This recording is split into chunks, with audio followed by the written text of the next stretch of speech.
प्रधानमंत्री नरेंद्र मोदी के विजन और दावों को लेकर अक्सर सवाल खड़े होते हैं। पीएम मोदी पहले टारगेट सेट करते हैं और फिर उसे पूरा करने के लिए पूरी ताकत लगा देते हैं। जिसको जो कहना है वो कहता रहे। और फिर बात चाहे देश की इकोनॉमी की हो या फिर चुनाव में जीत की, पीएम मोदी हमेशा बड़ा टारगेट सेट करते हैं। पीएम मोदी ने फिलहाल 2 टारगेट सेट किए हैं। पहले देश की इकोनॉमी को दुनिया में टॉप 3 में लाना और 2024 के लोकसभा चुनाव में 400 सीट जीतना। इसके लिए पीएम मोदी के पास ऐसी सीक्रेट फौज है जिसके सहारे ये दोनों टारगेट पूरे हो सकते हैं। आपको भी लग रहा होगा कि ये कौन सी फौज है भाई, जो दोनों काम कर देगी कि चुनाव भी जिता देगी और भारत की अर्थव्यवस्था भी चमका देगी। लोकसभा चुनाव में 400 सीटों के लिए कम से कम 50% वोट चाहिए होगा। आप अंदाजा लगाइए कि क्या वो फौज हिंदू वोट बैंक है जो ऐसा कर सकती है, लाभार्थी वर्ग है क्या, ओबीसी वर्ग है क्या?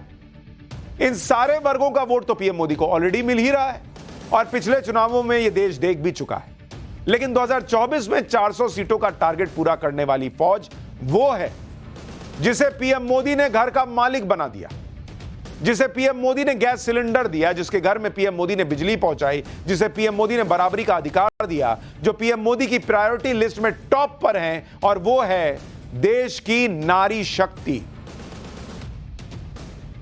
देश की नारी शक्ति किस तरह से पीएम मोदी के 400 सीट के टारगेट को पूरा करने में मदद करेगी। प्रधानमंत्री की वो दीदी कौन है जो 100% चुनाव जिताने और देश की अर्थव्यवस्था को रॉकेट बनाने की ताकत रखती हैं। आज आपको उनके बारे में बताने जा रहा हूं।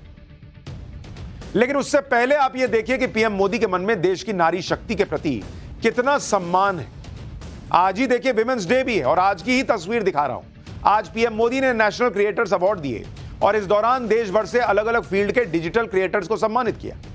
समारोह के दौरान एक महिला विजेता ने पीएम मोदी का पैर छूने की कोशिश की, लेकिन पीएम ने उसे रोका और खुद उनकी पैर की तरफ झुक गया। एक बार आप सुनिए प्रधानमंत्री को, आप समझ पाएंगे कि नारी शक्ति के लिए पीएम मोदी के क्या विचार है। फिर आगे की बात बताता हूं। ओहो बाबा, आप पैर नहीं छू।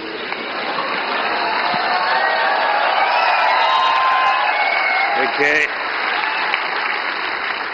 वैसे पॉलिटिक्स में पता नहीं देश में परंपरा बन गई, लोग पैर छूते हैं। कला जगत में पैर छूना उसका भाव अलग है, लेकिन मैं बहुत डिस्टर्ब हो जाता हूं। और उसमें भी अब कोई बेटी, यानी प्रधानमंत्री कह रहे हैं कि उन्हें अच्छा नहीं लगता कोई पैर छू रहा है तो, और बेटी ही पैर छू रही है। कुछ लोगों को लग सकता है कि पीएम मोदी ने चुनाव को ध्यान में रखकर यह सब कर दिया होगा। बॉस, आपको यही लग रहा है कि पीएम मोदी को ऐसे प्रचार की जरूरत है? अभी भी इस तरह के फोटो ऑप की जरूरत है क्या उनको, जितनी मोदी लहर चलती दिख रही है उसके बावजूद? आप पुरानी तस्वीरें याद कीजिए, ये तो चुनाव के बहुत पहले की हैं। ये तस्वीर देखिए, साल 2016 की है। छत्तीसगढ़ में एक कार्यक्रम के दौरान पीएम मोदी ने 104 साल की महिला के पैर छुए थे। इस महिला ने घर में शौचालय बनवाने के लिए अपनी बकरी बेच दी थी। इसी तरह से साल 2021 में पीएम मोदी ने वाराणसी में दिव्यांग महिला के पैर छुए थे। साल 2022 में पीएम मोदी ने आंध्र प्रदेश में स्वतंत्रता सेनानी की बेटी के पैर छुए थे। कितने ही मौके हैं बॉस जब पीएम मोदी ने महिलाओं के पैर छूकर आशीर्वाद लिया है। और आज भी पीएम मोदी ने भारत की नारी शक्ति की तारीफ करते हुए कहा कि भारत की महिलाओं की वजह से संसार चल रहा है। सुनिए एक बार प्रधानमंत्री को, उसके बाद बताऊंगा कि क्यों देश की महिला ब्रिगेड पीएम मोदी के 400 सीटों के टारगेट को पूरा करने में मदद करेगी और देश की अर्थव्यवस्था को रॉकेट बना देने वाली ये फौज और प्रधानमंत्री की दीदी कौन है वो भी बताऊंगा। आप में से कोई थोड़ा क्रिएटिव माइंड के साथ सुबह से रात तक मां क्या करती है उसी को थोड़ा रिकॉर्ड करके उसको एडिट करके रखें। देखने वाले उस परिवार के बच्चे चौंक जाएंगे, अच्छा मां इतना काम करती है। एक साथ करती हैं। ये वेस्टर्न लोगों की जो सोच है ना कि भारत में वर्किंग वुमेन नहीं है, अरे भाई वर्किंग वुमेन छोड़, भारत में महिला है तभी तो संसार चल पा रहा है जी।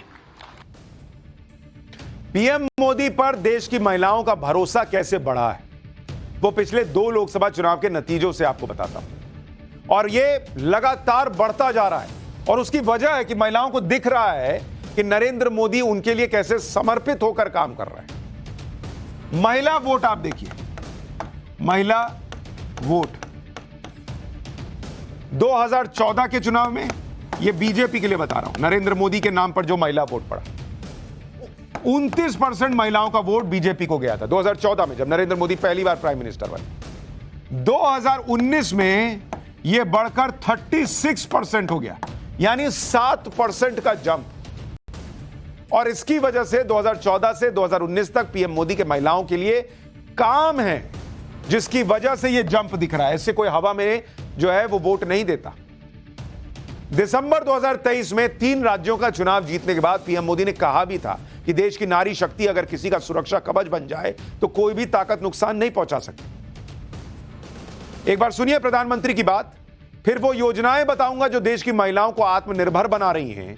कौन है वो दीदी जो नरेंद्र मोदी को चुनाव जिताने के लिए काम करेंगी या देश की अर्थव्यवस्था को रॉकेट बनाएंगी, उसके बारे में बताऊंगा।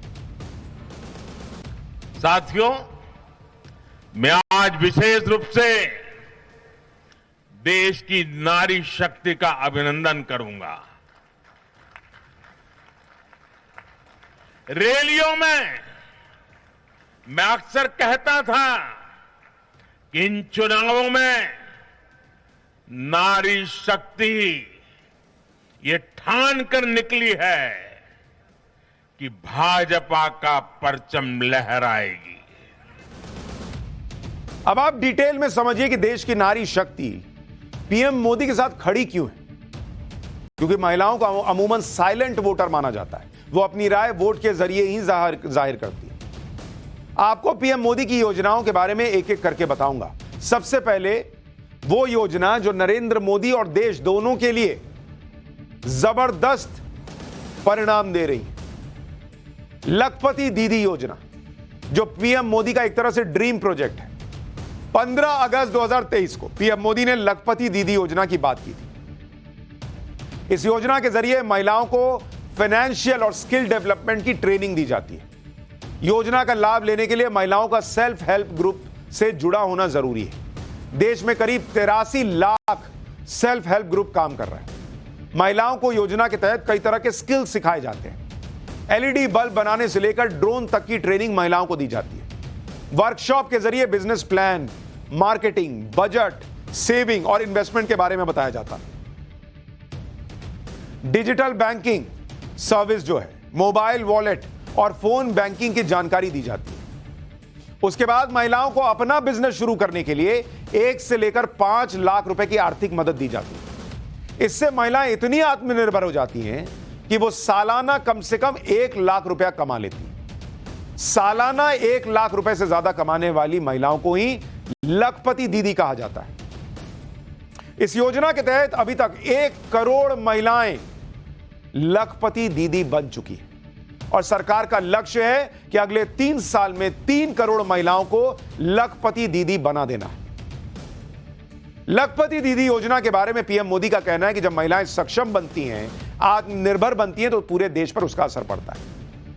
मुझे याद है, हम लोग अभी पत्रकारों को प्रधानमंत्री ने दिवाली मिलन कार्यक्रम में बुलाया था, तो मैं भी गया था वहां पर, मुझे भी बुलाया था। तो वहां पर भी प्रधानमंत्री ने लखपति दीदी की बात कही और कहा था कि इससे समझिए कि देश की अर्थव्यवस्था पर कितना असर पड़ेगा। जब महिलाएं सशक्त हो रही हैं, महिलाएं कमा रही हैं, खर्च कर रही हैं, तो आप सोचिए देश की अर्थव्यवस्था पर कितना असर पड़ेगा। और नरेंद्र मोदी एक तरह से देश की अर्थव्यवस्था को इतनी मजबूती देके जा रहे हैं, कल वो नहीं भी प्राइम मिनिस्टर होंगे और ये लखपति दीदियां होंगी तो देश की अर्थव्यवस्था की गाड़ी दौड़ती चली जाएगी। देश की विकास दर पर भी असर पड़ता है। सुनिए पीएम मोदी को, फिर आपको बताऊंगा कि कैसे लखपति दीदी योजना से अलग अलग राज्यों में महिलाओं को बड़ा फायदा हुआ है। साथियों, मैंने देश की 2 करोड़ बहनों को लखपति बनाने की गारंटी दी थी।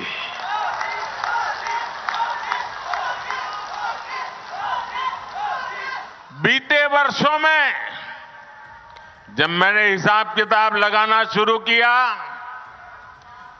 तो मुझे प्राथमिक जो जानकारी मिली है, अब तक हम 1 करोड़ बहनें लखपति दीदी बन चुकी है।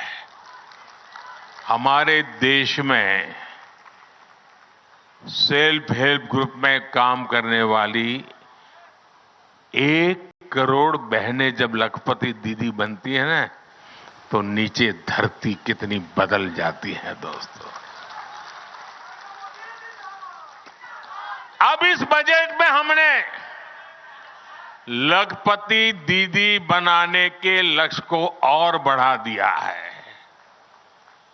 अब 2 करोड़ के बजाय 3 करोड़ बहनों को लखपति दीदी बनाया जाएगा। लखपति दीदी योजना से अलग अलग राज्यों की महिलाओं को फायदा हुआ है, और अगर उसके आंकड़े आपको बताऊं, सबसे ज्यादा आंध्र प्रदेश की महिलाओं को फायदा हुआ। आंध्र प्रदेश में 13,56,000 महिलाएं लखपति दीदी बनी, बिहार में 11,16,000, बंगाल में 10,11,000 महिलाएं लखपति दीदी बनी, मध्य प्रदेश में 9,54,000 और उत्तर प्रदेश में 6,68,000 लखपति दीदी बनी। लखपति दीदी योजना का लाभ महिलाओं को सेल्फ हेल्प ग्रुप के जरिए मिलता है, और केंद्र सरकार ने 2013-14 से अब तक 6,96,000 करोड़ रुपए सेल्फ हेल्प ग्रुप को दिए। लखपति दीदी योजना के तहत महिलाओं को ड्रोन की भी ट्रेनिंग दी जा रही है। इसके अलावा ड्रोन दीदी नाम की एक और योजना पीएम मोदी ने नवंबर 2023 में शुरू की थी। ड्रोन दीदी योजना का मकसद खेती बाड़ी के काम में ड्रोन टेक्नोलॉजी को बढ़ाकर उसे मॉडर्न खेती की तरफ ले जाना है। साथ ही योजना के जरिए मानव श्रम के खर्च, समय और पानी के संसाधनों की भी बचत होती है। इस योजना का लाभ लेने के लिए क्या करना होता है वो भी आपको बताता हूं। महिला का सेल्फ हेल्प ग्रुप से जुड़ा होना जरूरी है। रजिस्ट्रेशन के लिए इंटरव्यू पास करना होता है, फिर 15 दिन तक ड्रोन उड़ाने की ट्रेनिंग मिलती है। ड्रोन के जरिए फसल पर कीटनाशक का छिड़काव होगा। ड्रोन पायलट को हर महीने 15,000 रुपए मिलेंगे। ड्रोन खरीदने पर लागत का 80% या 8 लाख रुपए मिलेंगे। यानी आप सोचिए कि गांव गांव में पीएम मोदी टेक्नोलॉजी के जरिए महिलाओं की जिंदगी आसान करने की कोशिश कर रहा है। मतलब फ्री में दे दे के योजना चुनाव जीतने वाला हिसाब नहीं है। उनको मजबूत बना दो। कल मैं पीएम रहूं, कोई और पीएम रहे, देश का बेस इतना मजबूत हो गया कि जो भी पीएम है उसको बस थोड़ा काम करेगा, काम चलता रहेगा देश का। इन योजनाओं के हर वर्ग और धर्म की महिलाओं का लाभ मिला है। इन योजनाओं का पीएम मोदी की उस सोच को भी समझिए जिसका सीधा फायदा महिलाओं को हुआ। गरीब और ग्रामीण महिलाओं का घर का सपना भी पूरा हुआ। पीएम आवास योजना के तहत अब तक 3 करोड़ घर बने, इसमें 70% घर महिलाओं के नाम पर। उज्ज्वला योजना के तहत 10 करोड़ 27 लाख महिलाओं को गैस सिलेंडर मिला। उज्ज्वला योजना के तहत 300 रुपए की सब्सिडी भी जारी रहेगी। जनधन योजना के तहत खुले जो बैंक अकाउंट हैं, उनमें 56% अकाउंट महिलाओं के खुले। यानी नरेंद्र मोदी का विजन क्लियर है कि विमेंस डे नहीं मनाना है, विमेंस ईयर मनाना है। पूरे साल महिलाओं के लिए काम करते जाओ। महिलाएं सशक्त होंगी, देश अपने आप सशक्त हो जाएगा। आज ही पीएम मोदी ने घरेलू गैस के दाम भी 100 रुपए कम करने की घोषणा कर दी। यानी उज्ज्वला योजना के साथ साथ सामान्य गैस सिलेंडर भी सस्ता हो गया। घर दिया, गैस सिलेंडर दिया, महिलाओं की 2 सबसे बड़ी समस्याओं का समाधान कर दिया। यह भी तो लाभार्थी वर्ग ही हुआ। बस फर्क इतना है कि इस वर्ग में सिर्फ महिलाएं। अब महिलाएं भर भर के आशीर्वाद दे रही।